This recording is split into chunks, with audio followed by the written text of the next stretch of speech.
خود پیغمبر اکرم صلی اللہ علیہ وآلہ وسلم ان دونوں صورتوں کو، سورہ فلق کو اور سورہ ناس کو تعویذ کے طور پہ پڑھتے تھے امام حسن اور امام حسین علیہ السلام کی حفاظت کے لیے۔ اس لیے یہ عمل بھی ہے، اگر کوئی شخص جادو ٹونے سے بچنا چاہتا ہے تو سورہ فلق اور سورہ ناس کی تلاوت کر کے اس کے اوپر دھم کرے۔ لیکن یہاں پر ایک عجیب روایت ہے، وہ روایت یہ ہے، اہل سنت کی روایت ہے در منصور میں بھی، اور روایت بھی صحیح سند روایت ہے۔ ابن مسعود کا یہ نظریہ تھا کہ یہ دونوں صورتیں، سورہ فلق اور سورہ ناس، یہ دونوں قرآن کا جز نہیں ہیں۔ وہ بار بار کہتے تھے کہ ان دونوں صورتوں کو قرآن کے ساتھ نہ ملاؤ، یہ قرآن کا حصہ نہیں ہے۔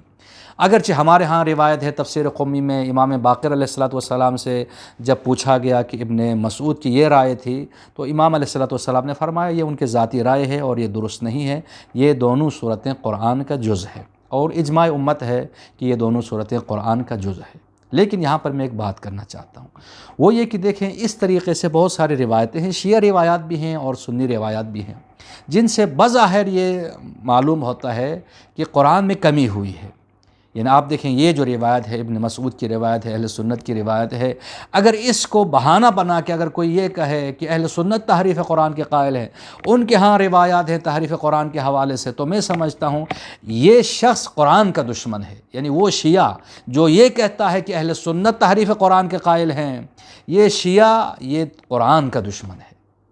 اور اگر کوئی سنی یہ کہتا ہے کہ شیعہ تحریف قرآن کے قائل ہیں، تو وہ سنی وہ قرآن کا دشمن ہے۔ کیوں؟ اس لیے کہ اس وقت دشمنان قرآن یہ ثابت کرنا چاہتے ہیں کہ آپ سوشل میڈیا پہ آپ دیکھیں، انٹرنیٹ پہ آپ سرچ کریں، بہت سے دشمنان قرآن یہ ثابت کرنے کی کوشش کر رہے ہیں کہ جس طرح تورات میں تحریف ہوئی، انجیل میں تحریف ہوئی، اسی طریقے سے قرآن میں تحریف ہوئی۔ اور ان کے لیے پھر ایک بہت بڑی دلیل ہے، اگر یہ ثابت کرنے میں وہ کامیاب ہو گئے کہ شیعہ تحریف قرآن کے قائل ہیں، شیعہ ان کی تعداد آپ دیکھیں کروڑوں میں ہے، یعنی خود مسلمانوں کے ہاں ایک بہت بڑا طبقہ ہے جو تحریف قرآن کا قائل ہے، تو اس کا مطلب ہے ان کی بات درست ہے۔ اور اسی طرح اگر کوئی شیعہ یہ ثابت کرنے کی کوشش کریں کہ اہل سنت تحریف قرآن کے قائل ہیں،